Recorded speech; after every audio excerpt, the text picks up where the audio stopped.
Okay, good morning everyone, and welcome to the first of our MaaS Scotland conference sessions for 2021. Thank you all for coming along today and taking a bit of time out of your day this morning to join us. As you'll no doubt notice, for the second and hopefully last time, we are coming to you in a digital format. This is a frustration for us, as much as I'm sure it is for a lot of you who are keen to get back to face-to-face meetings, but we are hopeful and confident that we'll be back live and in person in Edinburgh in June next year, so hopefully you'll be able to join us before that. For those of you who joined us to our online event last year, we have changed the format this year just a little bit. We're running the conference as 4 shorter sessions across 4 weeks, but I hope you'll agree at the end of that the standard of content remains just as high as normal, and we're delighted to bring you genuinely a really strong lineup of experts from across the MaaS community to impart their knowledge and expertise over the coming weeks. Before I go any further, I just wanted to give big thanks to our sponsors, to our event sponsors, to Cubic, to IBI, and to Enterprise. Not just for their continued support to MaaS Scotland and to this event, but also more generally for their advocacy and engagement with MaaS in Scotland over the last 12 months or so. I'd also like to thank our Technology Scotland sponsors, Ring of People Solutions and Scintilla, for their continued support across all 3 of our networks. For an organisation like ours, that really is absolutely crucial. Okay, for those of you who don't know us, or indeed know me, my name's Ali McInroy. I'm the Chief Exec of Technology Scotland, and we manage and operate the MaaS Scotland network. MaaS Scotland was set up about 4 years ago, really to be the focal point of mobility as a service activities in Scotland. And we're all around ultimately about facilitating initiatives that will deliver the benefits of MaaS to the people and companies within Scotland. We are now over 75 public and private sector organisations from across the MaaS supply chain, which means that we can genuinely claim to be one of the largest networks of its kind in the world. What are our goals? Well, as well as trying to build that network of organisations to deliver MaaS, we're also about trying to facilitate projects and, crucially, to generate that evidence base for the positive impact of MaaS in Scotland. And then alongside those projects, which are crucial, we're keen to work with other stakeholders in the community to ensure that discussions around other areas like policy, data, governance, regulatory are also happening that will support future delivery of MaaS in Scotland and indeed the upscale of MaaS. And in doing all that, of course, we hope that we'll begin to position Scotland as a global lead in both MaaS development and MaaS testing and piloting. Okay, on to this year's conference, and it will not have escaped anybody's attention that there's a pretty big party coming to Glasgow in less than 7 weeks' time. And COP26 is going to throw the UK and Scotland in particular into international focus. We will be at the centre of global discussions around tackling the climate emergency. So we thought, what better time to highlight the potential impact of technology and innovation in achieving our own net zero ambitions.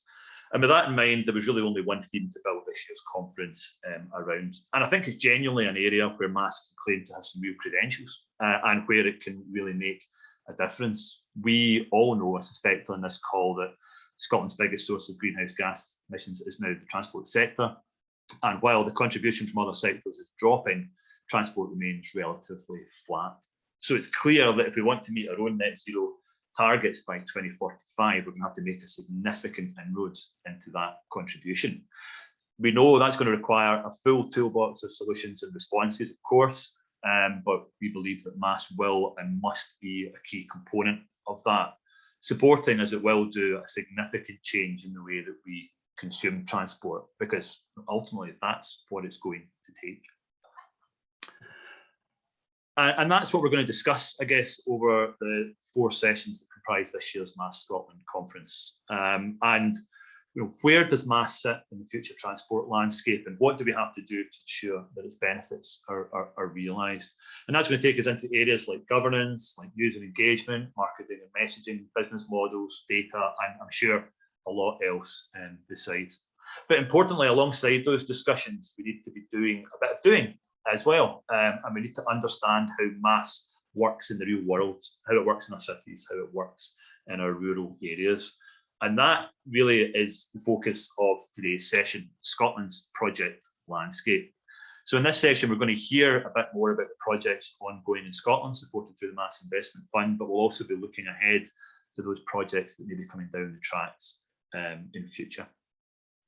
It will also be your chance, and I hope you'll take it, to ask questions of those who are leading MaaS project delivery in Scotland. Before I introduce our first speaker, I just want to do a little bit of housekeeping. I'm sure you guys all know the drill by now, but you'll notice that you're all on mute, and I would ask you if you could stay on mute for the duration of the session.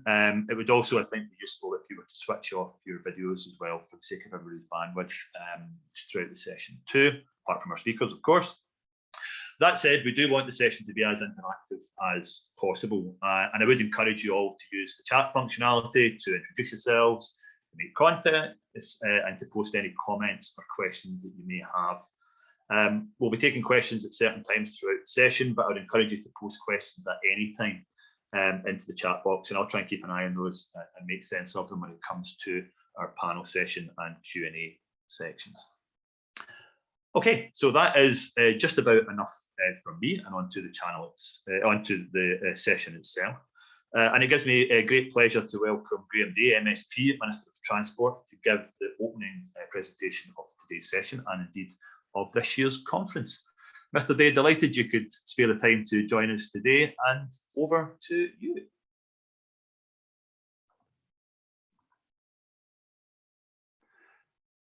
Sorry, Minister, you're on mute.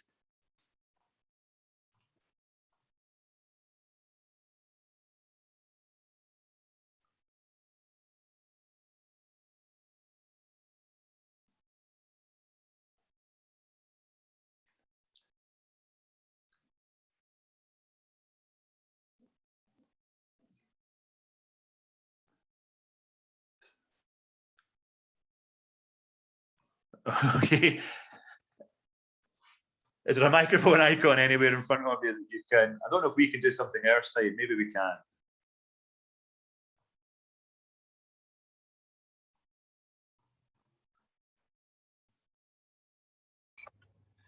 That looks good. Can you hear me now? I can hear you now. That's perfect. Yeah, the joys of tech. Yes. Sincere apologies for that. Honestly, it was working a few moments ago. So good morning. Can I start by thanking MaaS for the opportunity to kick off the first in a series of events as part of the 5th annual conference. And what an interesting lineup Ali and the team have organised, as well as hearing all about the current MaaS projects we have run in Scotland. There are 3 other sessions, as you heard, covering everything from behaviour change to governance and policy through to sustainability, from a number of high-profile speakers. I want to begin my own contribution by talking a little bit about a recent programme for government, A Fairer, Greener Scotland. That was issued last week, and if you haven't had a chance to read it yet, I'd thoroughly recommend it, honest. As you know, one of our key ambitions is to help end Scotland's contribution to climate change and become a net zero nation. No minor ambition, no small challenge, and I think you'll agree with that. There's a number of component parts to achieving this, but a green transport revolution sits right at the very heart of this ambition. So how are we going to do it?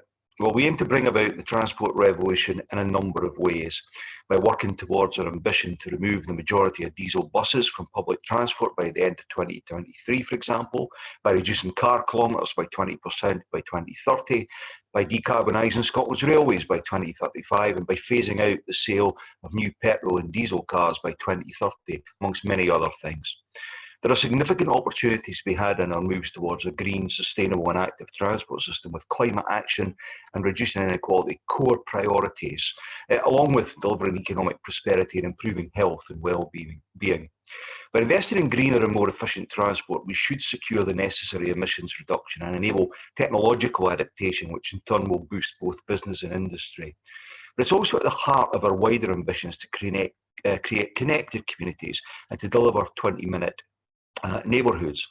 And this is where I see MaaS as being perfectly placed as the connector to help join up these transport ambitions, so that the end users experience a seamless service, a one-stop transport shop if you like. And things are happening right now. I'm very much looking forward to getting out and about to see the recently launched Scottish MaaS apps, Hightrans Go High for travel in the Highlands and Islands region, and TAC Trans National Parks Journey Planner, and of course Go NHS Tayside, both of which you will hear about later on. As you know, the Scottish Government created the MaaS Investment Fund to help test the viability of MaaS in Scotland. And I know that Juliet and Laura from Transport Scotland will talk a little bit more about that after me. But I wanted to highlight one of the key reasons behind the fund. Whilst I'm keen that we test the digital technology to see that it works in such a diverse geographical area as ours, I'm also keen that we investigate the business models involved too. It's great to be able to put £2 million worth of Scottish Government money into supporting this vital work, but I think it's vitally important that we also demonstrate the financial viability of MaaS. So there's a definite need to encourage private investment, as without it, MaaS is never going to be sustainable. Given that it's only 2 months away, I think it would be remiss of us not to mention COP26 today. It is the elephant in the room, as it were. As you're no doubt aware, transport is Scotland's largest emitting sector, and so we're taking decisive action to ensure that decarbonisation on a broad range of fronts takes place. COP26 will allow for Scotland to demonstrate all of this on a global stage. We aim to use the spotlight provided by COP26 to increase public knowledge and acceptance of the complex policy issues involved in all of this.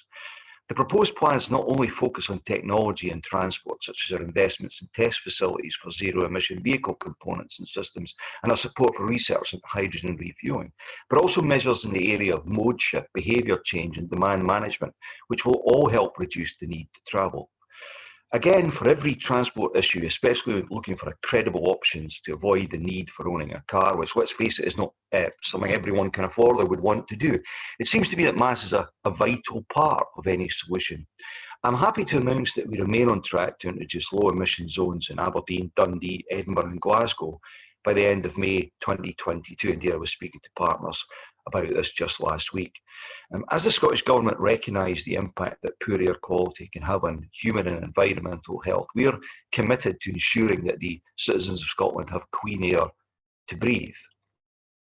Our plans to deliver LEZs in 4 of our major cities represent the largest ever programme of air quality transport-based mitigation in Scotland. Given the technical and financial resources needed to deliver LEZs, this programme is a truly collaborative effort across the Scottish Government and local authorities and public agencies to deliver an efficient and consistent approach. The LEZ Support Fund has already made available £3 million of targeted support grants for taxis, heavy goods vehicles, as well as micro-businesses and lower income households. We've also committed a further £3.7 million this financial year, and to support local authorities to deliver this ambitious scheme, we will provide capital and resource funding to deliver the LEZs. As this week is Scotland's Climate Week and on the run-up to COP26, I think you'll agree that there's no better time for us all to think about lowering our personal greenhouse gas emissions as well as improving air quality. We'll continue to promote the use of active and sustainable travel modes when accessing our cities for work and leisure in tandem with our LEZ delivery. Last year, we invested over £50 million to support 272 new zero-emission buses, and we are currently making a further £50 million available through our Zero Emission Bus Challenge Fund, which is attracting a lot of attention. I cannot stress enough how much we must build on our achievements to date and continue to take action to improve air quality using a range of measures. LEZ, the Scottish ZEB Challenge Fund, and investment in national charging infrastructure for electric cars and vans are all part of this journey to a cleaner, greener, healthier future. Alongside the development of LEZs and MaaS, we're also planning for a future that includes connected and autonomous vehicles, a very exciting development. In 2019, we published a CAV roadmap for Scotland, and we're a partner in Project CAV Forth, which is a collaboration between Transport Scotland, Fusion Processing, Stagecoach, Alexander Dennis, Napier University, Bristol Robotics Laboratory, the Centre for Connected Autonomous Vehicles, and last but not least, Innovate UK. It aims to deliver a globally significant demonstration of autonomous bus capability in Scotland along a 14-mile route between Fife and Edinburgh next year. What we'll learn from the Project CAV 4 trial and the other initiatives in the CAV roadmap for Scotland will inform our preparations for future developments in both CAV and MaaS, and will help support the growth of new skills and opportunities in Scotland. Last year, Michael Matheson, the then Cabinet Secretary for Transport, spoke at this event and highlighted how, as we emerge from this pandemic, we will look to the future of transport to help us through. I would reiterate his sentiments of last year and say that I also think the mobility as a service is best placed to help capitalise on this period of transport change. We need to build on the increased support for active travel and continue to provide other alternatives to single occupancy car. We need to continue to build the new normal. As ever, any project's success depends on the stakeholders involved, and our investment fund has been lucky in that we've benefited from the experience and insight from a wide range of MaaS stakeholders, from regional transport partnerships to accessibility committees, from rural and island specialists to urban experts. And I want to take this opportunity to thank you for your involvement in helping shape the Scottish MaaS landscape. I hope that you'll continue to work with us and our delivery partners on a local, regional and national basis to allow delivery of a transport system fit for all the people of Scotland. And finally, you know the old joke, you wait 2 hours for a bus and then 3 come along at once. Well, given the wealth of talent we have in Scotland and the ability to drive success in the MaaS arena, I'm hopeful, actually confident, that we can consign that one to the bin and the new normal becomes, I waited 5 minutes for the bus as I booked it earlier by a MaaS app, and it arrived when it said it would. Thank you for listening, and please accept my best wishes for a successful conference, and I hope that next year we can meet in person. Thank you very much. Thank you very much, Minister. Always good to be here. Government's strong focus on green recovery, and also I think within that some excellent examples of what I mentioned before, all the various tools in the toolbox, if you like, towards reducing that contribution of the transport sector over the coming months and years, and really encouraging that the government sees MaaS as being a vital component of that. So I just want to say thank you again for your time this morning, and I think it's been useful to hear directly from yourself, and I hope that we'll continue discussions with you in future. Thank you. Thank you. Okay, so that brings us on to the next part of today's session, and we're now going to hear from Transport Scotland, and I'll be handing over to Laura and Juliet in just a second, and they are going to give us a little bit more information on the MaaS Investment Fund. So, Laura, Juliet, over to you guys. Okay, thanks, Ali. I'll just share my screen and then hand over to Juliet. Always takes a couple of seconds. Okay, and can you see the screen okay? We're seeing what looks, yes, we can. Perfect. Excellent, right, over to you, Juliet. Thanks, Laura, thanks, Ali. Hi, everybody, it's great to speak to you all today. Some of you may know me, some of you may not. So I'm Juliet Bell, I'm the Smart Programme Manager at Transport Scotland, and I'll be running through the first half of this presentation before handing over to Laura to run you through the parts about the MaaS Fund itself. For those of you who've not heard from us before, a little bit about Transport Scotland.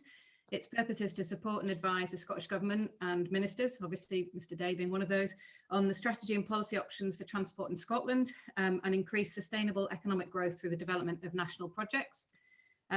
These are a wide range of transport policies and projects for example, aviation, where we promote Scotland's international connectivity and transport links to our remote islands communities. Low carbon, where we lead the Scottish Government's mission to remove the need for new petrol and diesel cars and vans by 2030. Also major trunk road improvements on the national road network, as well as managing ScotRail, Caledonian Sleeper rail franchises and the ferries contracts for CalMac and the Northern Isles. And lastly, we also work with the bus industry, which is around about 300 operators, to deliver the national concessionary free bus scheme. Thanks, Laura. I haven't got control, everybody, so there might be slight delays here. So today I'd like to tell you a little bit more about our work to drive forward MaaS in Scotland. Our MaaS activity is led by the Smart and Integrated Ticketing Programme of work in Transport Scotland, Our team focuses on delivering projects to improve smart ticketing services, including supporting smart zones in various regions, using smart cards for the national concession products and commercial ticketing, as well as ticketing, barcode ticketing and contactless payment services, as well as leading work on travel data provision. Today we're going to cover the following areas, which include the Scottish landscape and our policies, the MaaS Investment Fund, current round one projects overview and future plans. As we've mentioned here, so the SMART programme works to the ministerial vision that all journeys on Scotland's public transport network can be made using some form of smart ticketing or payment. Our aim is to provide users with convenience and ease of access to sustainable travel. We want to integrated multimodal travel for active travel modes, as well as traditional public transport, and with an eye on emerging public transport such as electric and connected autonomous vehicles that we heard the Minister speak about there. We see that this is vital to enabling people to reduce reliance on cars and supporting to meet Scotland's challenging climate targets to reduce carbon emissions to net zero by 2045. There are many challenges and drivers to meet this vision. Under our drivers, we've got obviously the key government agendas, including the climate action, reducing carbon emissions, promoting modal shift and increasing active travel, and with MaaS, supporting digital and innovative solutions to enable these. We have the Transport Act, which supports our aims, including establishing a National Smart Ticketing Advisory Board, which we're out consulting on at the moment, and measures to establish a technological standard for smart ticketing, as well as providing local authorities with more powers to develop schemes within their areas. In addition to the Act, also includes measures to regulate bus open data, similar to the Department for Transport's Bus Services Act 2017. We envisage this will include scheduling, real-time information, fares and historical data, and expect to consult on these in the next 6 to 12 months. We are investing over 1 million in contactless payment for bus and over 2 million on MaaS funding alongside our SMART programme investment. Developments like technology are fast bringing more opportunities and better services all the time. We continue to review these opportunities, including mobile services for concessionary travel and new services like beacon technology or wearables, amongst others. Lastly, public expectations today are that you can access information about your travel instantly and that it's correct and up to date. Ideally, you can retain and be informed about, you can retail tickets and be informed about last minute changes on the go as well. We're in the process of understanding requirements for our forthcoming procurement for digital travel data, including information about traditional and active transport modes, to look to provide a one true source of data information that can be used by third-party app providers like MaaS. There are also a number of challenges. Firstly, within the landscape, Scotland's geography is very diverse, with over 98% of the landmass being considered rural, 70% remote rural and 28% accessible rural. This brings unique challenges to our public transport networks. Not forgetting that the other end of the spectrum, around 70% of the population live in the central belt, which brings congestion and crowded public transport. Scotland's digital connectivity still needs some upgrading to allow for the mobile technology expectations and technology itself. By this, I mean the speed at which things change, investment in technology, and one that delivers the best service. Which one do we invest in? How do we incorporate the legacy data we have without having to invest in replacements, best sweating the assets in place whilst meeting the pace at which technology is evolving and the customer expectations? For example, who knew that 3 years ago, literally nobody would carry a wallet anymore? And last but no means least of these challenges is data. What can be achieved with the right information, getting to the right people at the right time, is key to enabling people to not need a car, to feel more confident in their sustainable, active or public transport choice. However, without the right data, kept up to date and maintained at the right standards, we will cause conflicting information and lack of trust.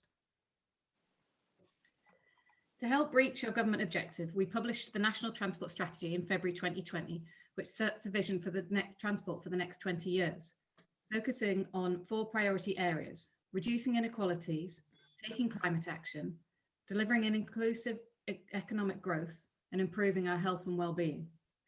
To aid recovery from the COVID-19 pandemic, our future transport systems still needs to deliver to all these priorities, albeit in a new post-pandemic context. It is perhaps clearest to see where MaaS can help in supporting inclusive economic growth through beneficial innovation as part of the development of new products or services in a way that improves our transport system and provides opportunities for supply chain to support Scotland being at the forefront of sustainable mobility.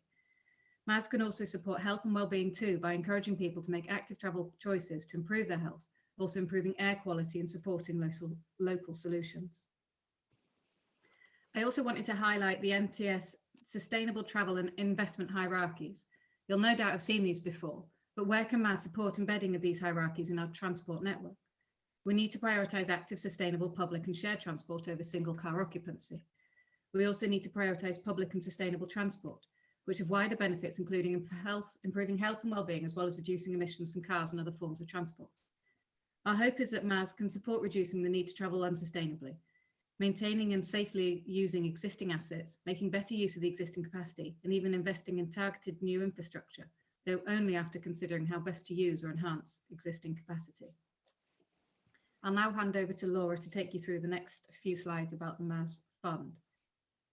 Okay, thanks, Julia. So moving on to the MaaS Investment Fund, since we began in the journey of establishing a fund, there have been a few variations in the definition of MaaS. However, these two from 2016-17 still seem to capture the right aim for us. So you'll see that there's changes over the period. The focus was from initial fund applications being in types of transport schemes such as pedal schemes and cycle hubs. And now we see there's more recognition on travel and behaviour patterns coming out as being key. So although MaaS was a fairly new concept in 2018, we considered at that time that MaaS had yet to prove itself. We can see how it addresses our national outcomes for healthier, more sustainable Scotland, as we've said earlier. But as we can also see that MaaS can address our national transport strategy priorities. It also has the potential to support our agenda for smart travel in Scotland, to improve and modernise access for passengers to the extensive and varied public transport network across Scotland for all transport modes, active travel options and future emerging mobility modes. So we see MaaS as a potentially exciting emerging concept that aligns with our smart vision, building and data provision and payment services. And it was for this reason that the Scottish Government therefore committed the £2 million to the investment fund to be used over 3 years from 2019 to test the concept of MaaS in Scotland to see if it would support our goals. So, as I said, it was launched in summer 2019 and we set the parameters here, but we wanted to support our government agendas and set a backdrop of active and sustainable goals, as well as support Scotland's digital industry in investing in enhancing digital skills.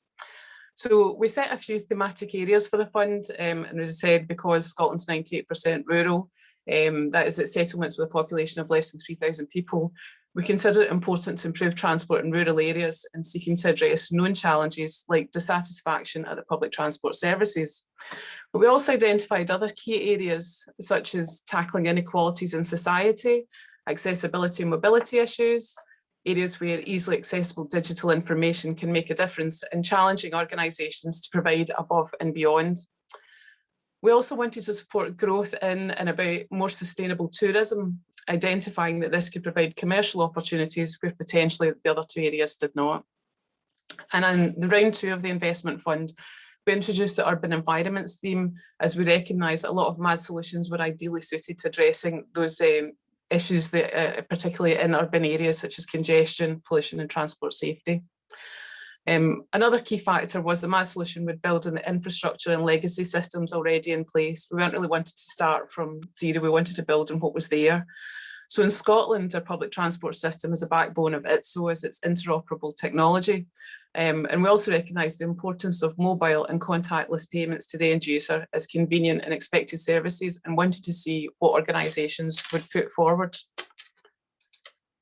So, in addition to covering government objectives and key themes, we asked bidders to ensure that their solutions cover 3 areas.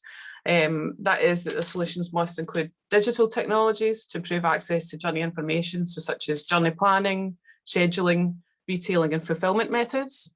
We wanted to involve a single or a combination of digital technology to deliver integrated, seamless end-to-end journeys, thus ensuring interoperability across multiple modes of transport using smart payment under ticketing. And finally, we wanted them to use real-time data to optimise journeys and provide customers with all the information needed to plan, book, pay and make their journey. So we asked that all proposals be business-focused rather than pure research, and to provide a MaaS solution that can be applied within the public transport realm. Successful proposals had to demonstrate how innovative the product or service was. They had to address the commercial strategy, giving details of risk and demonstrate sustainable business growth or development potential and readiness for taking to the market. Along with this, they also had to demonstrate the evidence-based market or business research. They had to have consideration of stakeholder engagement around planning contingency for the project environment. So, for example, charging for electric modes, mobile connectivity, etc. We also wanted to see that they could deliver around wider public transport integration. And finally, affordability and financial management. So no small task. We also wanted to make sure that our MaaS solutions don't operate in isolation to other government policies. So we wanted to make sure that bidders would detail how their projects worked with the low emission zones, which we mentioned earlier. We also wanted to think about smart cities to do with what the regional growth deals were. Again, COVID was always at the forefront of people's minds. So how could MaaS be used to find solutions for that, as well as looking at addressing traditional goals such as the missing mile. And finally, 20-minute neighbourhoods. So we think that MaaS is brilliant for helping out there. So with all that in mind, we have a number of projects that are currently underway. In round one, we awarded to 3 projects, Hightrans, TACTRAN and Dundee City Council. And in round 2, we awarded further funds to Hightrans to expand their pilot project, and also to the University of St Andrews for a community-based MaaS app. And we're also working with Cestran to help deliver one of their MaaS pilots as well. In fact, over the past 2 years, we received 62 notes of interest and 26 applications for funds. So it was really great to see the type of projects, the ideas that people had and wanted to bring in Scotland. I'm not going to go into detail on any of the projects because you're obviously going to hear about them next. So what are our future plans? Well, as I said, the round 1 projects went live this summer. We've just made the round 2 awards. And now as we move in to winter spring, this is when the round 2 projects will go live. All projects should be complete by the winter spring of 2023, and they will follow the pilot projects by a 2-month evaluation. By which point we will then start the actual programme evaluation in autumn. And then finally, winter 23 gives me some time to get everything wrapped up and our reports published and have our lessons learned workshops, etc. So, in summary, what are the next steps for the investment fund? Well, we will continue to support our projects and we'll be evaluating all elements of the pilots. So from the MaaS technology to commercial sustainability, so the demand and customer uptake, and the scalability to help inform how and if MaaS is suitable and where it can make a difference. We see that these projects have the real potential to transform the way we use transport in Scotland by making public, active and shared transport options as desirable as using the car. And this is about increasing simplicity and reducing barriers for those that choosing to travel and encouraging them to choose more sustainable options and thereby making a significant contribution to a healthier and more sustainable Scotland. We will also continue to work with MaaS Scotland, who of course were instrumental in creating the MaaS White Paper, which initiated the investment fund, also working with other partners and organisations, both in the UK and around the world, to seek the best opportunity for MaaS in Scotland and share those learnings. And we also want to continue to work with the Department for Transport, particularly regarding regulation and involvement with their code of conduct work, ensuring again that we can share our learnings and that Scottish views are represented. So finally, I just want to say thank you very much for your time today. If there's no time for questions, please feel free to contact us at the details there. Thank you. Thanks, Laura and Julia. That's really useful context. And don't worry, there's always time for questions. But in this case, what we're going to do is we're going to roll the questions over until after we've heard from the presentations from the 4 MaaS Investment Fund projects, and then we'll take questions for everybody after that. Okay, so that does bring us on now to our MaaS Investment Fund panel session. And the way this is going to work, we have our 4 projects, and we've given every project, it's going to have 5 minutes to present to you on the project, a bit of background and what the aims and objectives are and progress to date. And then we'll have about 20 minutes or so for questions, and we'll take questions from the audience at home. please feel free, as I say, to submit questions at any time through the presentations or some that you might already have in your head just now, and we'll ask the guys at Transport Scotland to join that Q&A as well. Okay, so to kick off the project discussions, I guess, we have Ranald Robertson, Partnership Director at HyTrans. So Ranald, over to you. Thank you, Ali, and thank you for the invitation to take part in the panel today. Let's see how the share screen goes. There we go. Hopefully we're off. That looks good. Very good. Okay, thank you, and hopefully my bandwidth lasts as well, which is always the other elephant in the room for me when it comes to presentation. So, GoHi launched in June, delivering a region-wide multimodal journey planning system, using real-time data, offering account-based payment available to all users for all participating mobility modes. The GoHi project will run for at least 24 months, and the platform set out to address the three focus areas that Juliet's mentioned of the first round of MaaS Investment Fund, those being rural island and communities, tourism, and tackling inequality, accessibility, and mobility barriers. The benefits of the platform include improved awareness of sustainable and active travel, and to ease planning, booking, and paying for integrated journeys. Our hope is that this will provide those who interact with the platform with an improved travel experience and reduce their need to travel by car. Given the geography of the Highlands and Islands, it will be a challenge to get residents and tourists out of their cars and into more sustainable transport modes. And to address this, we have to ensure we remove the barriers to MaaS adoption. So make it easy for people to plan their route, ensure as many services that physically exist in the Highlands also digitally exist in the GoHi platform, and ensure ticketing is easy and integrated.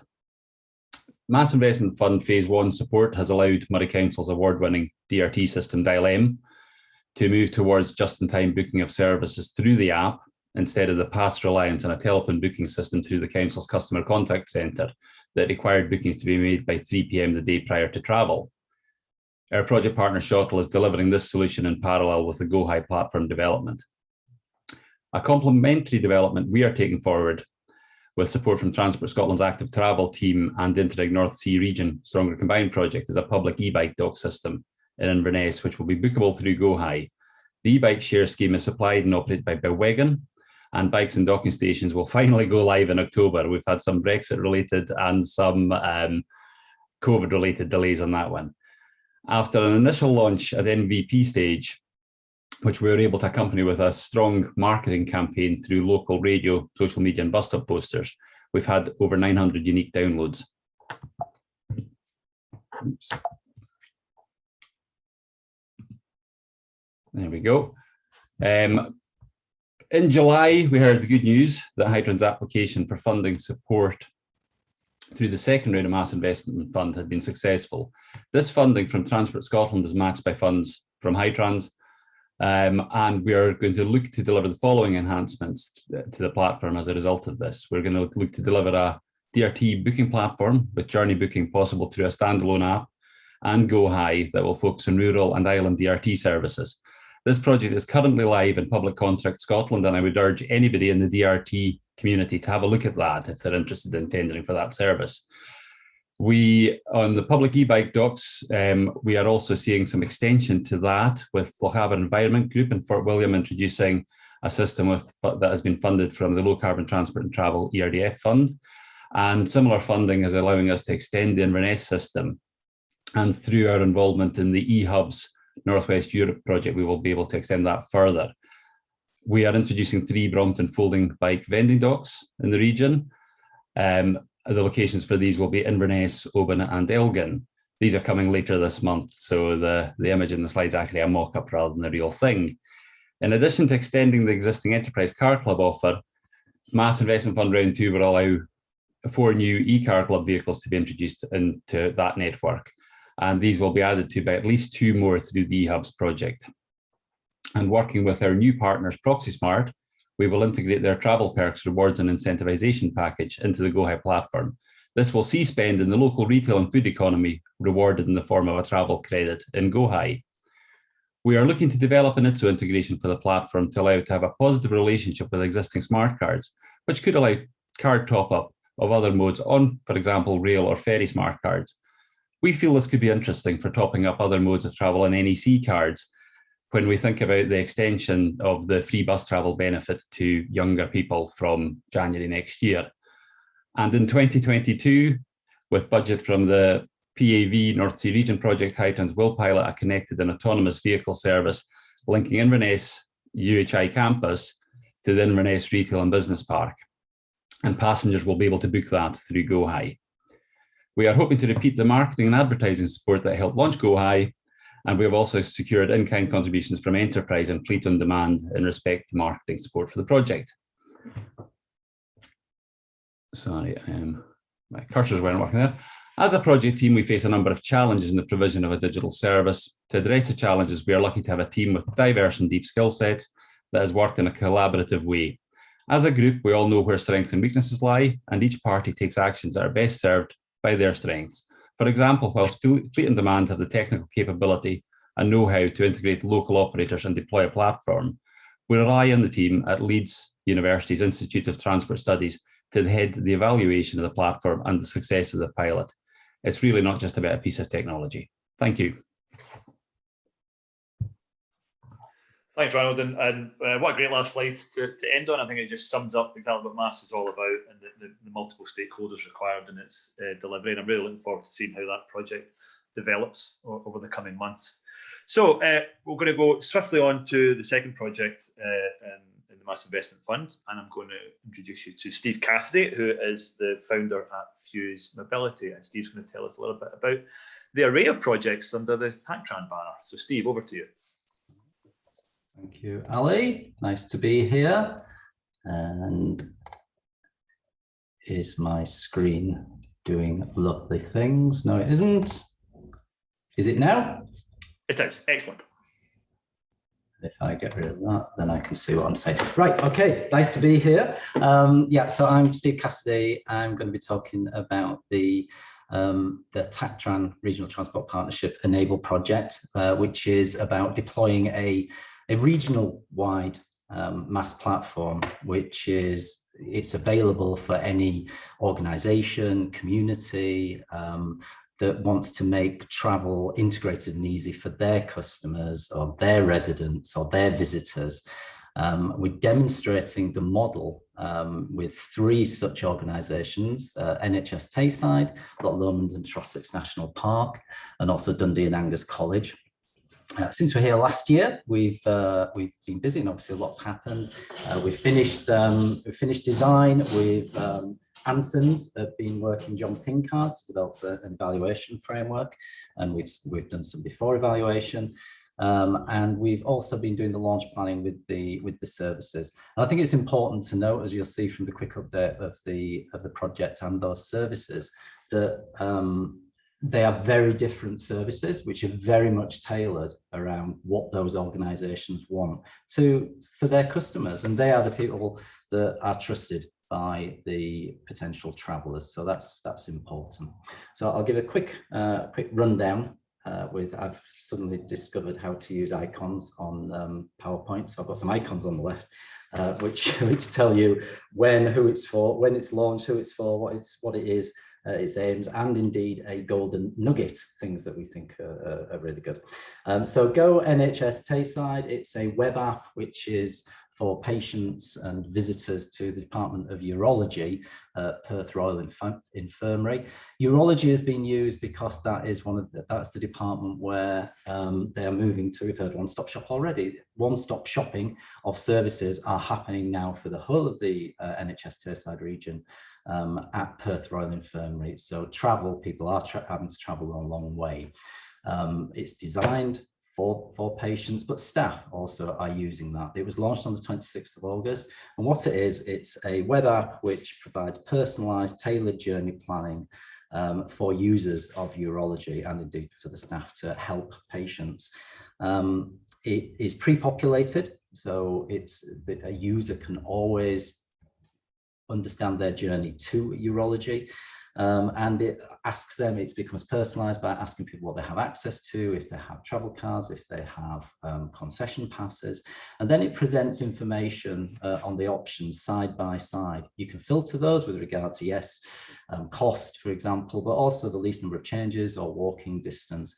And this was designed very much about presenting, we accept that car travel is used for hospital services, particularly if people are going a long way, but we want to be able to nudge people to at least see that there are different options, and particularly to find out what other services may exist in that area. It's very much designed about ease of use. The objective is very much to reduce anxiety and increase confidence and open up new modes. And empowering staff is something that's really come out as being important, that staff are asked lots of questions about transport, so we need to empower them. People are made aware by the letter that they receive for the appointment. It's a very simple interface. These are our lovely golden nuggets. And also,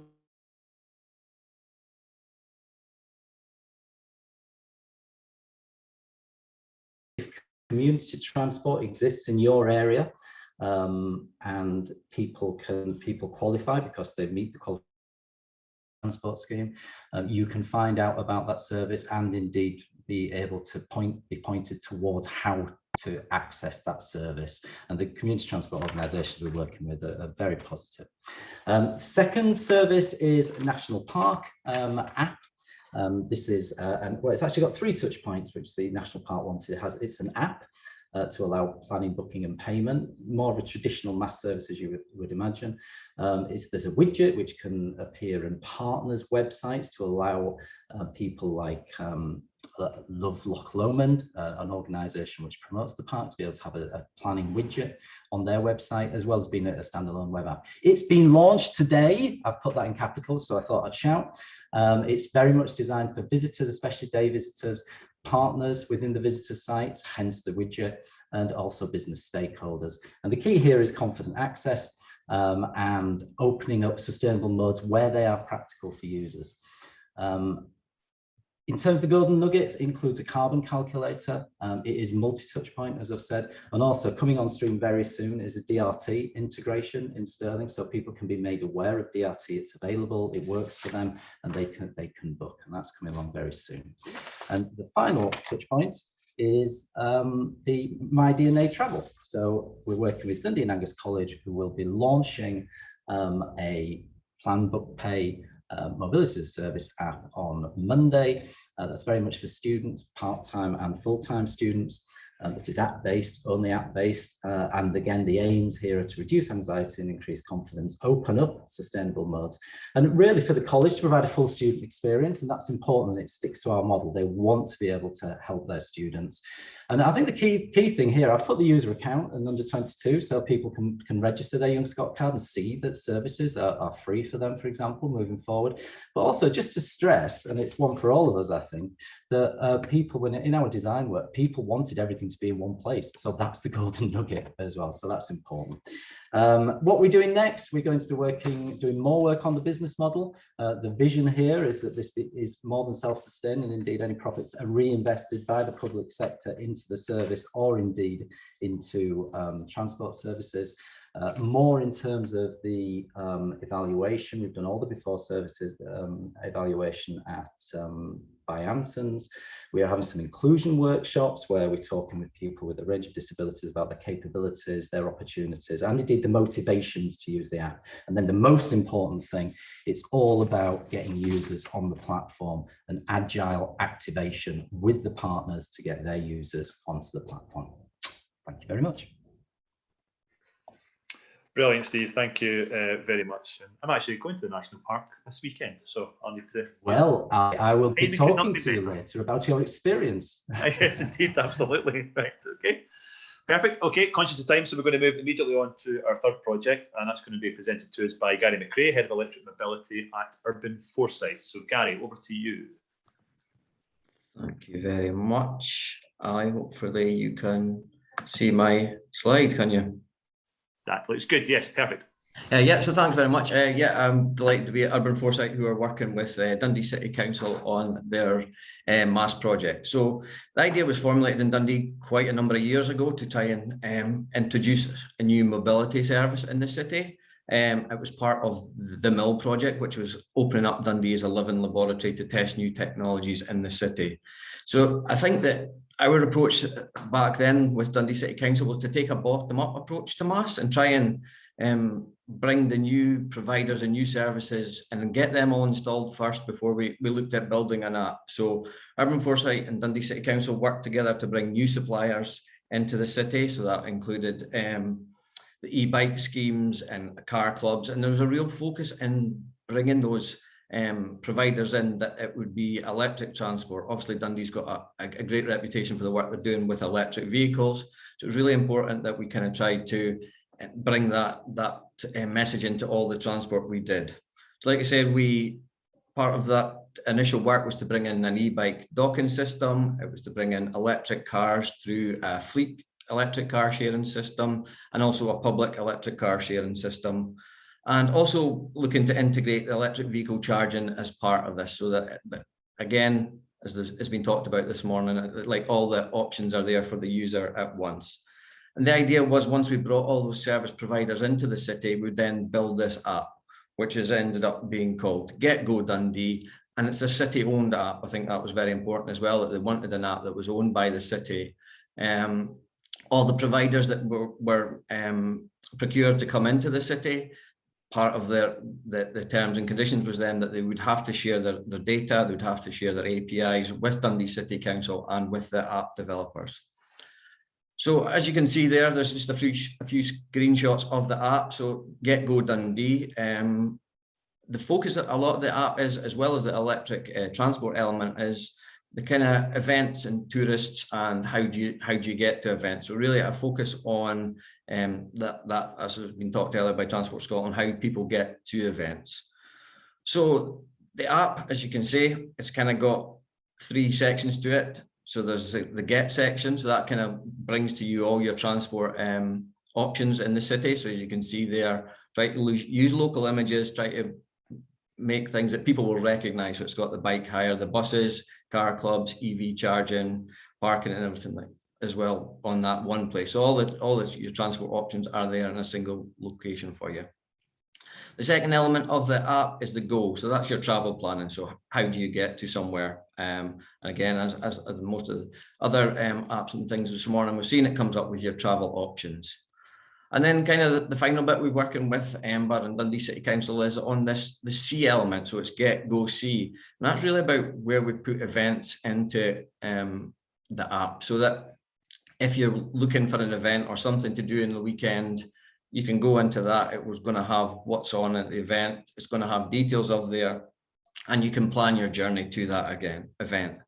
And again, quite important for us is, as you see in the first screen, was like that, the weather widget. So it's really about saying, can people make a choice on the day? Can I, for example, where I work, get my bike, an electric bike into the event in the morning, and then at night when it's maybe the weather's turned a bit, I can get the bus home. So it's really about giving those people the options to travel to events and have that all in the one place, as everybody's trying to do. So now that we have the app, which will hopefully be going live in the next week or two, just been a few issues getting everything finally signed off.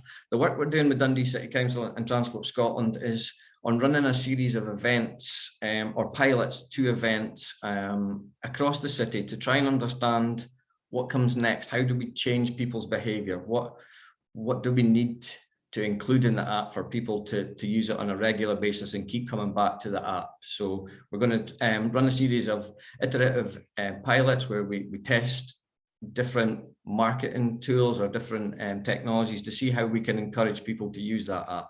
So one of the things, we've run the first pilot, and one of the first things that's come out of that is lift sharing. Can we include lift sharing in the app? Because people will really like the convenience of their vehicle, but obviously the whole part of this is trying to get people out of cars and into different transport options and more sustainable. So we're looking to see, is lift sharing something for an event that you could bring on? So when people go to see an event, they can register for lift sharing if that's the way they travel. And then it's again about how we can combine the smart ticketing with the events. Can you buy a ticket for an event and get some kind of travel vouchers that can be used through this app to travel to that event? So yeah, we'll be working with Dundee City Council and all the partners over the next few months on those pilots and trying to develop this app and really understand what the end user requires from this.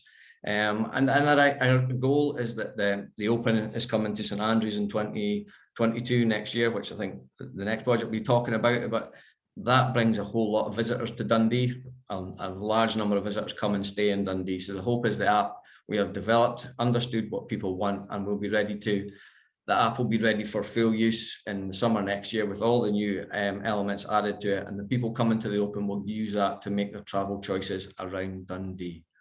So yeah, that's me. Thank you very much. Just a whistle-top tour of what we've been working on. That's great, Gary. Much appreciated, and great to see the Gecko app on the brink of launch. That's another exciting part of the whole MaaS mix in Scotland. Okay, on to our final presentation in this particular part of the session. And I'm going to introduce you to Alistair MacLeod. He's a project manager at Transition St Andrews, and he's going to talk to us about the brilliantly named St Andrews Master Plan. So, Alistair, over to you. Thanks, Ali. I've noticed we've got the same shirts on today. Can you see my screen there? Yes, we can. But we're also seeing your notes, so I'm not sure we're necessarily. Oh, okay. Let me see it. That's the wrong screen. 1 second. No problem.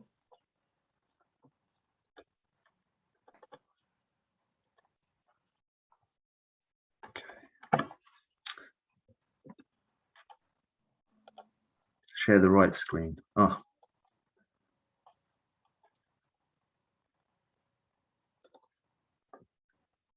No, that's still with my notes, isn't it? That's still with the notes. Yeah, I don't know if you just go to the slideshow would allow you to do that now. Yeah. Okay. That looks good. Better? That looks good. Yeah. Thank you. Okay. Yeah, I'm Alistair MacLeod from the University of St Andrews, and I work in the transition team there. And part of my brief covers sustainable travel. We're I guess a new player in the room, and thank you ever so much to Transport Scotland for allowing us to look at this issue that we have. And it's really from a problem point of view I'm going to approach it, because we don't have the expertise, or I certainly don't, to talk about MaaS like the providers earlier. But hopefully in a year, 18 months, we'll be able to do that. The project is with Urban Foresight, and we're looking to really work on this transport corridor between Dundee to St Andrews. St Andrews, if you haven't visited, it's a town on the at the east end of Fife on the North Sea. It's an unusual place. We've got a resident population of about 20,000. Nearly half of those are students, and we also have a huge number of visitors every year. That not just the economy that is driven by the education that is provided at the university, but also the activities and the sort of things that are going on there. So we've got it's a driver for the whole of Fife, and it's growing every year. So the problem really is the transport to St Andrews is dependent on road. So for us, we're distant from Lucas train station. It's about 5 miles away, and that means everybody is travelling in by car and public transport. There is also walking routes and a bit of cycling, but it's really that's our main issue that we're trying to deal with. It's also worth mentioning that the university, as part of its strategy, is trying to move staff out to Eden campus, which is to enable us to have more space within the town for students. And that also creates this issue for the university in terms of encouraging staff to travel from rural areas to another rural area, which is at Guard Bridge. Stantec have recently done a study as part of the Case for Change programme under the STAG, looking at is rail an option for St Andrews, and it's really highlighted some of these issues, that congestion within the town is increasing, or certainly was pre-COVID. We've got high numbers of single person car use. We're also seeing really the majority of our car parking within the town pre-COVID was right at capacity. So congestion was an issue, as well as air quality.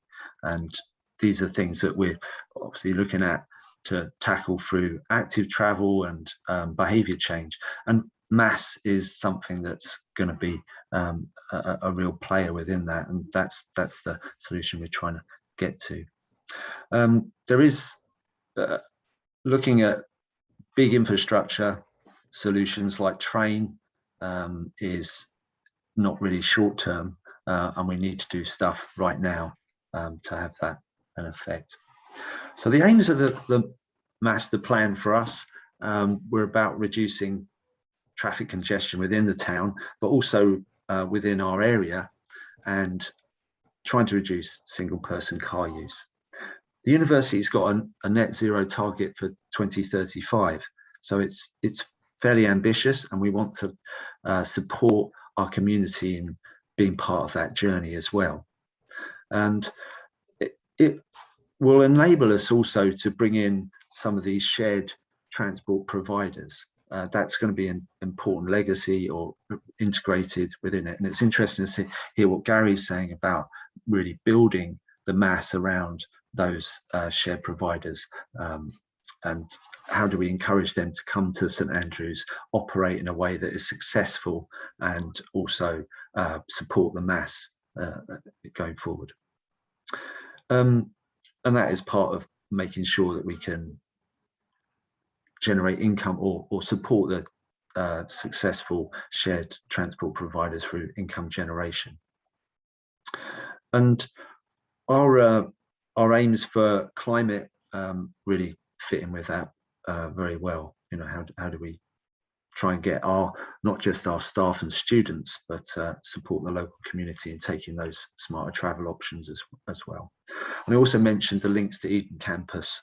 Our aim would be to support, or as the university, to support staff to use public transport more. And what Gary was saying there with the DNA travel app, maybe, you know, helping them to use those options within their travel selection is going to be really important.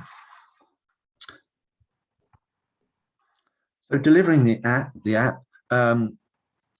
as I said, we're on a transport corridor from Dundee, so we are looking at the scale of it. We're a town that maybe wouldn't be able to create its own MaaS app, and using what is available and the strength of the mill and the expertise in Dundee, using that seems a very sensible option.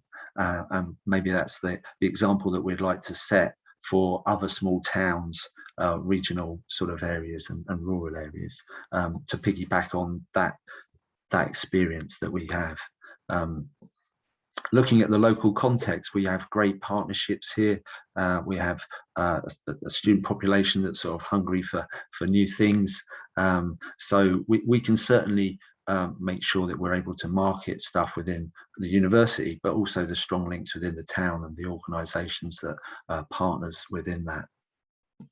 And importantly for us, linking up with LNER and looking at the opportunities for our visitors coming in via train, making that interconnection at Lucas as seamless as possible is going to be a major win.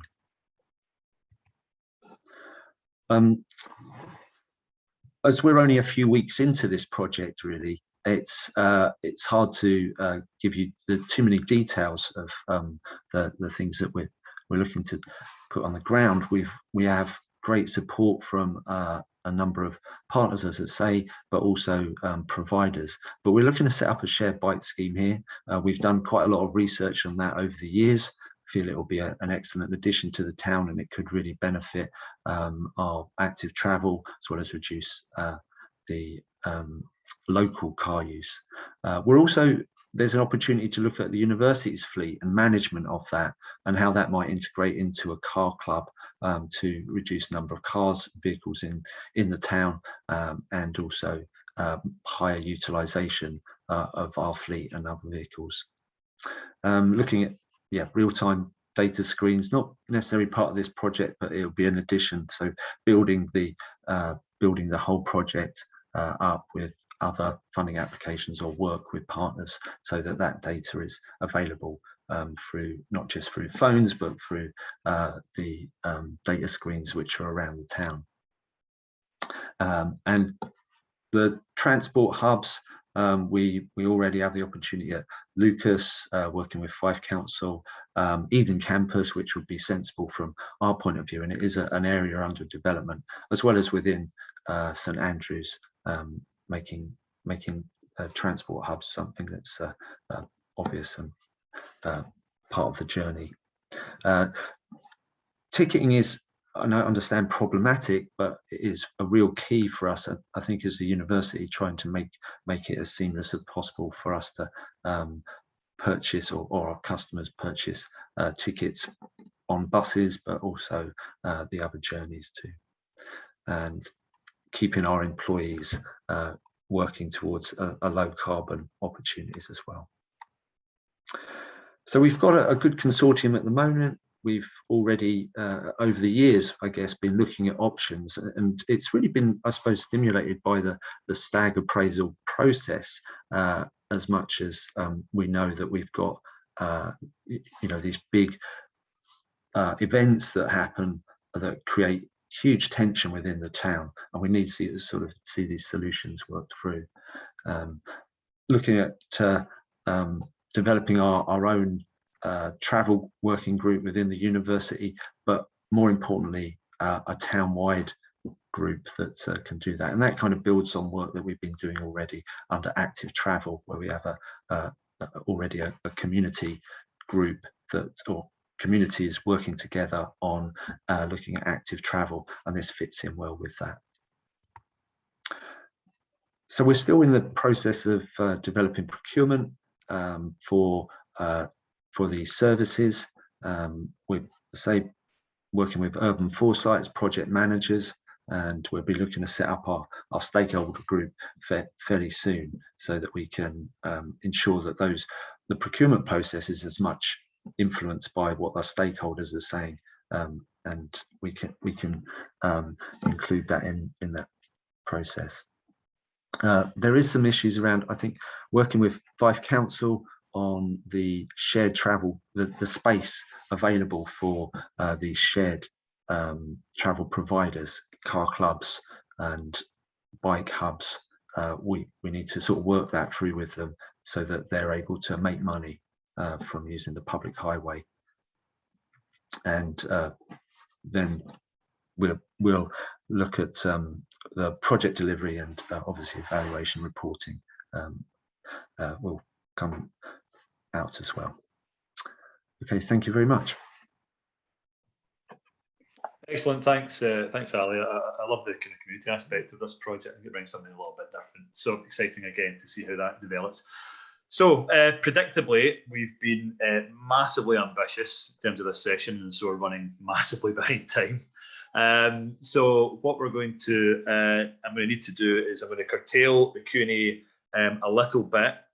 Thankfully, our speakers have been helping that a little bit, because they've been answering questions in the chat, which means that we've perhaps covered off some of those questions before we even get to that formal bit. So that's great. But I do still want to ask a couple of questions that have been brought in, and the first one is to yourself, Ranald. Although I may come to others for input to this as well. And I think it's a really important one, because it doesn't matter how good your MaaS system is, if you kind of get people to use it, it all really does kind of count for nothing. So Andrew Sestran, thanks Andrew, he's asked the very good question, I think, that what has worked well in regards marketing for the Go High project, and has there been anything that hasn't worked quite as well as you might have hoped, or is it too early to tell yet, or do you have some kind of information on that? I think it's possibly hard to disaggregate, what's worked well. We've had circulation figures back from the various advertising sources that tell us a story, around the level of connection that we've achieved with the marketing so far.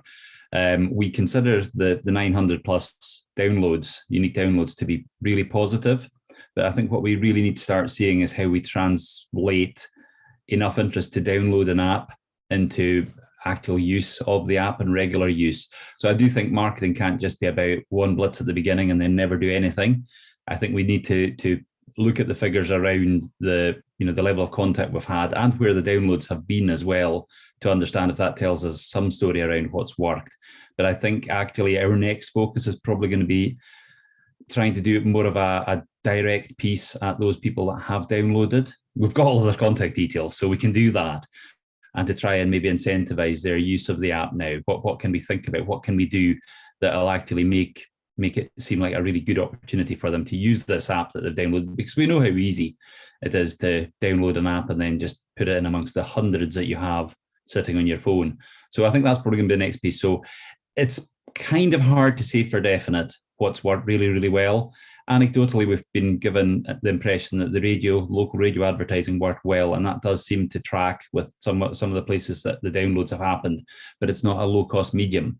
We're also blitzing bus stops as well by having advertising, and that's pitching to the people who are already to a degree captive, but can maybe get the benefits of multimodality. But I think it's probably something we will be looking to try and track and evaluate and share an evaluation of our work as well. Right, thanks, Ron. Steve, I wonder if I could come to you in that same question. As one of the other platforms that's now launched, again, probably a little bit early to tell about impact, but what kind of routes have you used towards that? Well, I suppose the key, I completely agree with Ranald's last comment as well. It's all a bit of a waste of time if nobody uses them and keeps coming back to use them. So that has to be the focus for the next year for people who are up and running.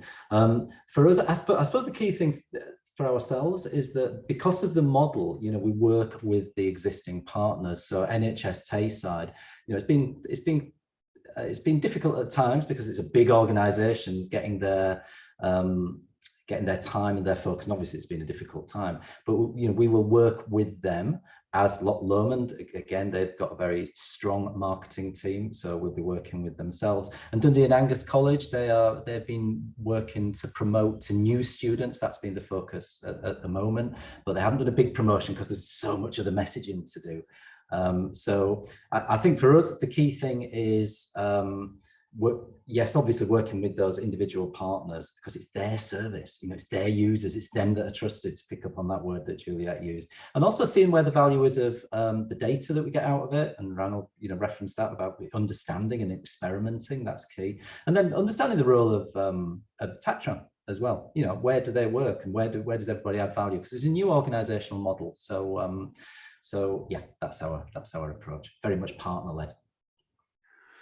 Okay, Stephen, we're going to be discussing this at length in our session next week when we're discussing behavioural change as part of our second session, and marketing and messaging is very much going to be a key part of that. So if that's an area of interest, people encourage you to sign up to that session if you haven't already. Gary, I wonder if I could bring the next question to you. We had a question from Hilary, a very specific question, but I might broaden it out a little bit. She asked about if any of your current e-bikes are suitable for disabled users, but I wonder if you maybe answer that specific question, but also talk more generally around how activities within the mill have sort of looked at that inclusivity challenge. Yeah, no, definitely. I don't think any of the bikes at the moment have that, but I think obviously there's a way to be a new active travel hub opened in the centre of Dundee at the waterfront on the 26th of this month. And so we're working with Angus Cycle Hub and looking at how those options can be brought into the city. Yeah, I think accessibility for all new projects is kind of key, and I think it's an area we're doing quite a lot of work with disability groups and trying to make sure that everything is accessible as possible. I think it's always a challenge for new technology because the challenge is you want to get it out there and get it used, and then often that gets left behind. So it's really important that, yeah, we do think about that, and we are looking at options to try and make sure that these things are inclusive for everybody, you know what I mean? And that's, yeah, I think a lot of the work we've been doing is making sure that the projects we bring to the city are equitable so everybody can get an option of it. So like shared cars and shared bikes are really important. Bringing, especially when we do it electric, it's bringing that to the people who maybe can't afford that buy it themselves, but a shared option is really, bringing that transport option to the masses in the city. Yeah, thanks, guys. I wonder, Alistair, if I may come to you on that one as well, looking ahead to the St Andrews project. And Hilary makes an excellent point in the chat that 1 in 5 people in Scotland actually have a disability. And if we really want to make those inroads towards reducing transport carbon contributions, then we're going to have to bring everybody along that with us. Is that something that you guys have been looking at in the planning stages of the St Andrews project as well, Alistair? Yeah, it's certainly something we're running at the moment. We've got an adapted bike trial on it right now. We're looking at. We've just written a diversity in cycling report for the university that picks up on active travel issues particularly, but it's a really important point that we've got to bring everyone along. So yeah, certainly when we're looking at writing these tenders in a bit more detail, that will be part of it. I think we could make some good inroads, but it is difficult. I understand, looking at the other shared bike providers, there's very few at the moment which are providing the special bikes required, but I think there's opportunities to maybe work with them on that. Cheers, Alistair.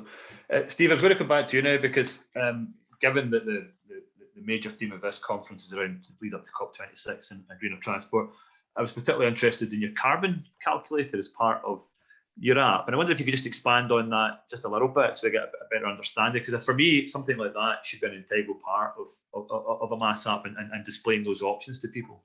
Yeah, and it was something that came out of the design work that we did for the national park that was essential, because it's always been there as something that can be done. That we'd never deployed that before in Navigogo or any of the other services, but it was very important to the park to do that as part of their activities, and so that's been integrated. It's quite simple. David's put some detail in the chat, and I'd reference people to go there. But I think the key point about it has been. It can be developed further out. It can be personalized as well as, again, some of that is caught in the chat. And I think I like the discussion that we had about the minister or about LEZs and about being able to move to different policy tools. Now, if there's a touch point that makes that real to individuals, and that can be, it almost becomes a segue into new policy, and it's just stopping people and thinking, I'll be honest with you, I'm going to put my hand up here, although there's only the plants can see. I've always been really skeptical about carbon calculators because it isn't going to change my behavior. It just isn't. But I've come round to that, particularly because of, I suppose, COP26, but also some of the initiatives that happen in low emission zones would be the key one for me. And with some other work I'm doing, it really is, it's starting to have that dialogue. And so I think a lot of the stuff that we do, it might not integrally themselves change behavior, but they will start a mindset which can then be grabbed by the national park or by the city to be able to change behavior. So I've come round to that, but it was important to the national park. It's their service. It was put in, and I'm glad that we did. Yeah. Okay, brilliant, thanks. And this is maybe, I think it was, so I have to remind myself of who mentioned it. I think it was yourself, Gary, when you were talking about bringing providers into the city as part of the Dundee Mill, and then as part of that, there was a requirement to share data and APIs.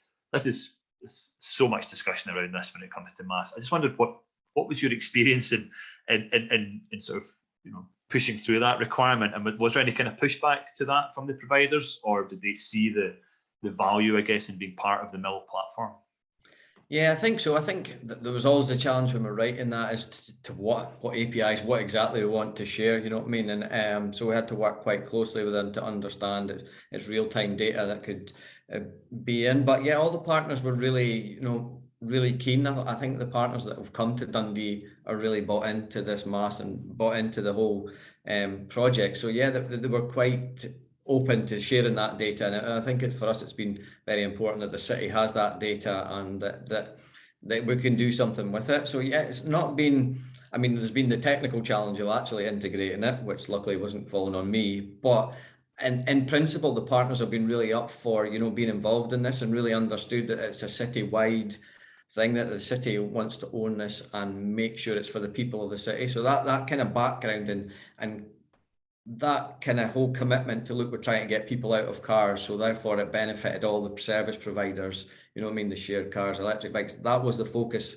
of probably all these projects. So really they bought into that principle that it was going to help their business in the long run. And maybe I'll come to you, Rano, just to kind of close off the session. I mean, you obviously a similar question. What was the you know, multiple operators obviously involved in the Go High project as well. Was that one of your biggest challenges, rolling this out or developing the project? Yeah, I think that's safe to say, and I think we probably have got some lessons that we can share from doing that. I think you know, we have had to work in a very deregulated environment. So I think it's about developing the right partnerships at work for your partners. I think in hindsight, we probably divvied out roles as part of the core team that are involved in Go High, which is fine. But I think as we move forward, we really need to broaden the partnership. So it's a wider governance, so that we actually have the transport operators themselves directly represented in setting the direction that we're going in. And I think that's an area of real learning for us. There's been a lot of work trying to engage operators individually, try and get them on board, get them signed up, which has been good. I think a lot of that's gone well. But I think if you've actually got them more involved, they can help prepare you for what they're having to deal with. You know, can they offer an API? If they can't, what is a workable solution? And how do you work with their business rules to ensure that they get reimbursed as well, so that the single shop window and the single shop does work for everybody that, you know, whose goods you're trying to sell as well? Because I think, you know, there's definitely, you know, learning that we've been able to take already that will hopefully help us build towards that sustainability. And I think the other area that we see as core partners is probably initially the business customer, the business to business. So public sector probably initially, and we have a really positive partnership shaping up with Highland Council for their business travel. We would like to see private enterprise travel to also move into this world as well. And how do we ensure that they feel as if they're part of the process as well, not just, you know, it's a high trans product. And I think it's a high trans product's worked really well to get to the stage we're at now. Brilliant, thanks, Ranald. And you've mentioned a couple of responses, this idea of kind of, you know, lessons learned and sharing knowledge between the projects. I think that's going to be a really important part of it. And we at MaaS Scotland see our role absolutely within that. I'm really sorry about that. I can see there are plenty more questions, but we're going to have to stop the Q&A there for an interest of time. But keep the Q&As going in the chat. If our speakers could answer some of the questions that have been posed, that'd be great. Or if there's others out there who would wish to answer the questions, then by all means, please do keep that conversation going. But I do have to move on to the last part of today, and I will, you know, advance warning now, we are going to run over, I think, by about 10 minutes. So apologies for that, but I hope you agree there's been lots of good stuff in today's session. But the final part of today, we wanted to look ahead to some projects coming down the line, and some of these terms are project showcase. We're really keen at MaaS Scotland that MaaS, as brilliant as having the MaaS Investment Fund is, and it's great we've got a national programme and we should celebrate that, but it can't be the be all and end all of MaaS in Scotland. We have to look to the future, and that's where we've created this project showcase to give people an opportunity to talk about some of the projects that are perhaps coming down the line and where you, the MaaS community, could perhaps get involved. So there's going to be 4 projects we're going to hear from, starting with Amy Ferguson at Aberdeen City Council. Now, unfortunately, Amy has not been well for a good number of days. But what she has done, which is, to be honest, above and beyond, she has pre-recorded a presentation for us, which I'm going to try and share with you now. Now, if any of you were at our MaaS Scotland conference last year and it was online, you'll know that me sharing videos did not go well. So we're going to give it a go. If it doesn't work, don't worry, we'll knit it into the recording that will go out later and you'll get it in all its glory. But I do hope that this will work. So over to Amy, so to speak, and hopefully you're seeing this at home and hopefully it'll come through.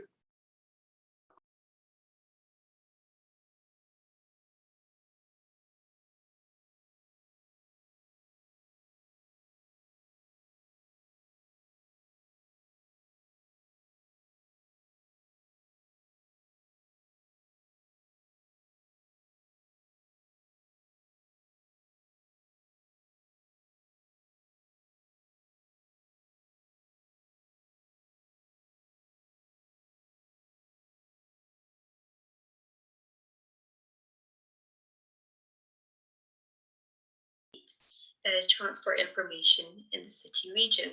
So this was called GoAbs, where ABS is of course short for Aberdeen, and it had a soft launch in October 2020. It was developed as part of a co-design process with volunteers from different target groups and from the public. And with them, we identified various different priorities and features that the app should have during its development. So they're listed here. I won't go through them all, but it's important to note as well that we couldn't include absolutely everything that was identified by the co-design users, just because of the budget that we had available from this EU project, which is now ended. But we did include all the information and features that were identified by the users into a longer term kind of roadmap. Another important thing to note is that GoAbs uses the council's UTMC, so that's the Urban Transport Management Control data, meaning that the data is localized, and hopefully that means that it gives us a unique kind of opportunity to be able to compete against other transport kind of planning tools which are available on the market. We're currently about to launch GoAbs Discover. So that is the integration of the council's walking trails and points of interest in the city. So that was developed or been in development for about a year. So this is to promote journeys back into the city centre as part of that economic recovery piece, for active travel in the city, of course, as well as that sustainable tourism piece. But what's really nice about the GoAbs Discover piece of work that we've been doing is that it really goes to show how GoAbs can start to be that platform to be able to integrate other information and services. And GoAbs Discover, okay, maybe it's not necessarily about travel planning itself, but be able to get to the points of interest and the walking trails. Mobility does have that undercutting theme within it. So going forward, MaaS has definitely been on our long-term ambition for quite a while, and it's always where we kind of saw GoAbs going when we first even wrote about it for the EU funding bid. What we would really like to do, should we have the funding or budget or a partnership to be able to take it forward, is further data integration. So that could include, for example, real-time passenger information for buses or bus occupancy, which seemed to be came out a bit last year during the COVID, knowing how many people seats are available on the bus. A plan book and pay function as well for the different transport modes wherever that is possible, because we know that maybe doesn't exist for every single mode right now, on discussion with the different providers. As well as personalised alerts to the end user. So that's where the UTMC, which I spoke about in the kind of first slide, comes in really useful, because we've got a control centre. It's about to become 24/7, so we will start to be able to do that a lot better going forward.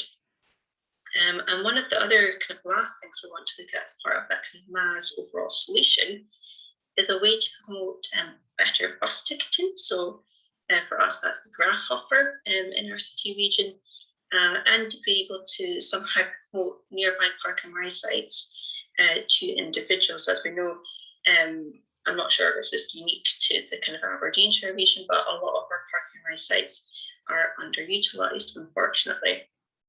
So really this begins to get GoAbs as the travel and information tool for the city region. As we're showing GoAbs Discover, it's a really good platform to be able to expand that ecosystem. So whether we start to look at other features, services, and really begin to build that momentum of new customer acquisition and higher usage of the app as well. We know there's a lot to learn in this space. We're keen to learn from others, not just in Scotland, but worldwide. Share our lessons learned and learn from others. So if anyone would like to get in touch at all to discuss partnership working, or just what our experiences has been. We're more than happy to hear from you. My email address is here. Feel free to get in touch. And I hope that very short overview of GoLabs has been useful. And yeah, thank you for listening.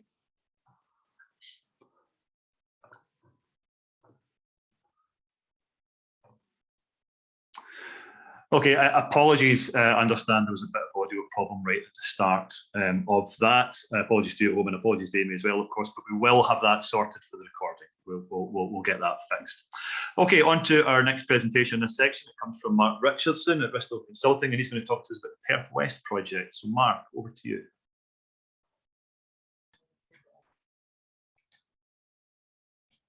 Thanks very much. Can you just let me share the screen and I'll... There you are. Thank you very much. Can you see that right, Ali? Has that popped up? Looks like it's coming through. Yes, that's you there. Yes. Perfect. Good morning. Thank you very much for the opportunity to present to your conference. My name is Mark Richardson. I'm here to talk, briefly outline our plans for MaaS, and that is essentially to see how we can integrate a MaaS platform into strategic new growth. This is in Perth, and it builds on the really exciting phase 1 Enable project that Steve kindly talked through earlier on. Briefly, we're looking at a site for 240 hectares on the western edge of Perth, and it's to take forward the first phase of the Enable program to see how we can apply that to a mixed-use development, but critically ensure that that is integrated with the existing city. We're dealing with Perth. This is a kind of slightly biased map of Scotland with Perth at the centre, but what we're trying to illustrate here is that it's a scalable city, 50,000 within a hinterland of 500,000. It's a real opportunity to trial MaaS with a new development, but also to have a benefit for the city and wider region. Perth West itself now benefits from planning permission for its first phase, about 1,500 houses and 20 hectares of employment land in a series of neighbourhoods.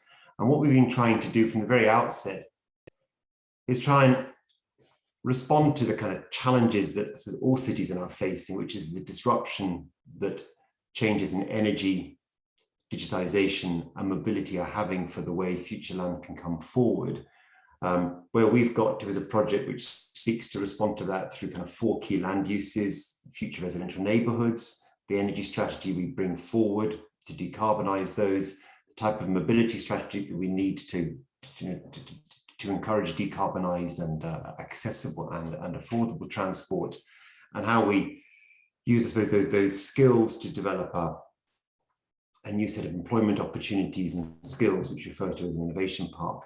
Perth West itself is located on the western edge of the city, 240 hectares of land along the western side. What we then have is a core growth corridor, which is the Glasgow Road running from Broxden through to the city centre and back, with some very, very kind of key anchor users from the city centre, leisure complexes, the infirmary, and then some big employers, Aviva, Stagecoach and SSC. And by bringing them in as kind of partners into the project, what we're looking to develop is a MaaS platform that enables people, goods and opportunities to flow in and out of the city through kind of clean ways. This is the kind of core area of Perth, and so working with the operator of the Park and Ride, residential developers, both PLCs and smaller local SME businesses, Aviva, SSC, Stagecoach, and then a number of European partners to explore the type of application of MaaS for new development. So that then builds on the Enable project and its existing booking system for full journey planning, which is then integrated with our digital platform. But critically for us is now to start to say, how can we actually embed this into a new development to provide existing or both existing and future homeowners and businesses with the opportunities of using MaaS. And so we've now kind of started to develop a new system, which is centered very much around the first phase. And critically to all of that, certainly from some of our European partners, is trying to understand the type of mobility hubs that we could deploy, which provide access for existing and future residents. Some of the fundamentals of EV charging, car sharing, micromobility, but also now starting to look at how we can embed a last mile logistics opportunity into this site, both for capturing, consolidating, and then distributing goods, but also how that could support the city centre through possibly reverse logistics, and having a location that's accessible for existing and planned neighbourhoods. The opportunity now is to try and develop that platform so we can embed it in the detailed design process. Our aim is to be able to, by the end of this year, to have a kind of platform that's ready that we could then launch, and then through a city's deal funding program we have, to start to look at ways in which we can actually market this, so building a lot of the work that's been done to date, to provide a variety of users with access to a MaaS platform. And ultimately the aim is through a kind of, the phrase now is a place-based approaches, to start to see how we can integrate this new development of strategic growth area 10-15 years, which is embedded, which has MaaS embedded into it as a program. Where we currently are now is in the detailed design stage, which is why these discussions and others that follow on are so very helpful to us as we try and get a better sense of what MaaS could look like for new developments. There you are. That's excellent. Thanks, Mark. Okay, we're getting there, folks. Appreciate we have run a little bit over time, so I do appreciate you hanging on, and I hope you see value in hearing more about these projects coming down the line. So our next presenter is Jane Asher from Smart Cities Transport. Jane, over to you. Oh, he's away. Excellent. Hello, can you hear me okay? Yeah, loud and clear. Okay, all right. My name's Jane, as Sally said. I'm in Sydney, Australia. I'm from Smart Cities Transport. Please forgive my accent. My presentation is going to focus on, our project is focusing on accessibility and specifically wheelchair travel. I mean, it's hard enough for an able-bodied person to get around on public transport. It's much harder for a person in a wheelchair. The part that we're tackling specifically is journey plans, specifically multimodal journey plans. So we've got, so it's a journey planner, it's an app, and we have multimodal journey options. Like any journey planner, you can plan the journey ahead of time. You can see the wait time. It's multimodal. We're combining cars with public transport as well as cycling and taxis. But for accessibility, you're probably not going to be riding a bicycle.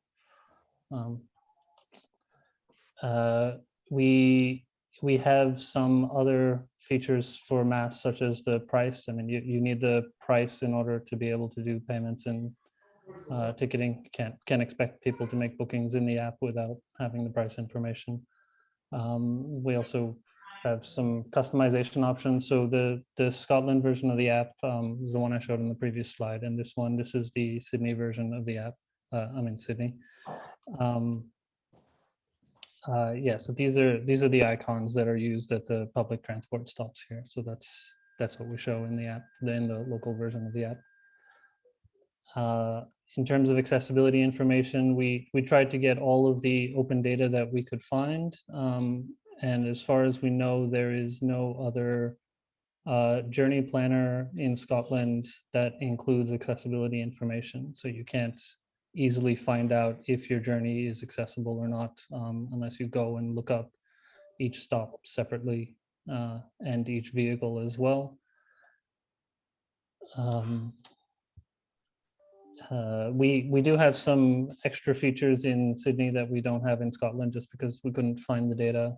So among that is the alighting and boarding platforms. We couldn't find that information in Scotland for journey plans. So for Scotland, we don't know which platform it is, but if it's a station where one platform is wheelchair accessible and another platform is not, we will at least show you some text telling you which platform is and which one isn't accessible. Our app is for iOS, Android, and web. We are working towards getting the web content accessibility guidelines and the iOS and Android accessibility guidelines so that it's accessible, not just if you have a wheelchair disability, but also for other types of, for people of all abilities. But we're not there yet, but we're working on it. We have contracted for SCEDGO. SCEDGO was mentioned in Reynolds HyTrans presentation. We have contracted for them. We do partner with them quite heavily. They are powering our journey planner at the moment. We worked with them for the official journey planner for the Australian Capital Territory. And there's plenty of other MaaS apps that we've worked on with them.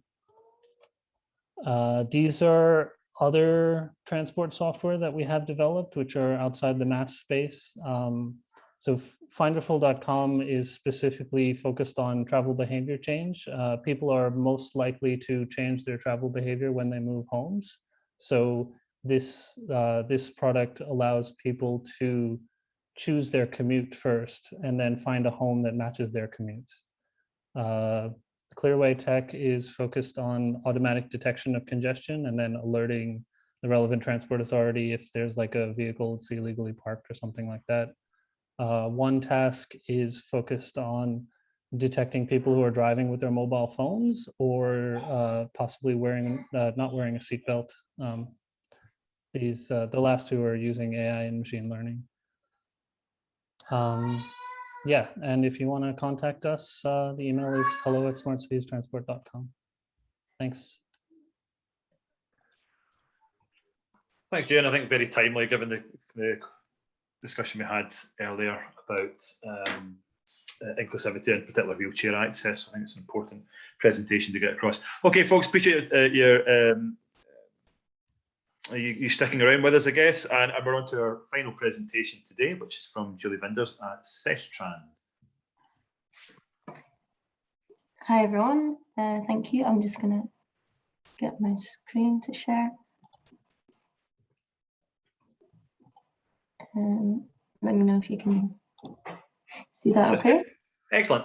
Yeah. Thanks, Ali and the MaaS Scotland team for the opportunity to speak today a bit about Sestran's project pipeline and our project proposal that we submitted to Transport Scotland for the MaaS Investment Fund round 2 of funding. My name is Julie and I work as a project officer for Sestran. For those not in the know, Sestran is the regional transport partnership for the southeast of Scotland. We represent 8 local authorities in the southeast, and as a statutory regional transport body or partnership, we produce a regional transport strategy for the region. Simultaneously, we run a couple of projects which seek to deliver some of these transport objectives we have for the region. One of these projects is the MaaS DRT project proposal that we submitted to the MaaS Investment Fund round 2. Laura mentioned it earlier, but we were partly successful in this project bid, so we are still in the process of co-creating a scaled down version of our proposal. But essentially, the core of the project will focus on integrating mobility hubs with mobility as a service and adding a demand responsive transport element to it as well, because we believe that those 3 elements together can really help alleviate transport poverty in some parts of our region and also bridge the gap between the physical and digital integration of transport. So we formed a project consortium tech partners and operators and local authority partners to focus on delivering a MaaS platform that's focused on the geographical area around Brompton Hall in Musselburgh, which is also where we funded a mobility hub or a journey hub, which I'll show a bit more about later. Another element would be to integrate a DRT trial or demonstrator project more in the hinterlands of East Lothian. So the objective of this part of the project is to test demand responsive transport and serve some communities that currently don't have a public transport option. So the aim of the project is is around the story of the bricks and the bytes, I suppose. So aiming for physical and digital integration. So the physical integration is the provision or the development of mobility hubs. This is a piece of work we've been involved in through the Share North project, which is an Interreg North Sea region funded project. And that has allowed us to help fund East Lothian Council to implement a journey hub. That's what they're calling it, in East Lothian at the Brunton Hall in Musselburgh. And then a MaaS project would be really provide that sort of digital layer, integrating the modes that are offered at the journey hub, at the mobility hub, in a digital on a digital level. So the Musselburgh Journey Hub is coming along, or has been coming along over the past year. There are now e-bikes. There's now an e-bike scheme operational provided by Bewagen e-bikes. There's EV charging for the car club, Co-Wheels Car Club. There's a taxi rank, a bus stop, which was already there, but the bus stop now got digital information displays. So the mobility hub is coming along with transport information and signage as well. The next steps would be my colleague Andrew and I are currently working away in the background on submitting a revised project proposal to Transport Scotland. This is the MaaS Investment Fund project, and alongside that we're intending to run a study which will be funded by the MaaS project, which is an Interreg Europe project we're involved in, to do a study on the best practice in governance and procurement of MaaS and DRT tech, because that's as a public authority a stumble block. Like, how do we procure this type of tech, which is changing very rapidly and improving a lot over the years, whereas procurement, sort of traditional procurement, requires us to know exactly what we're procuring.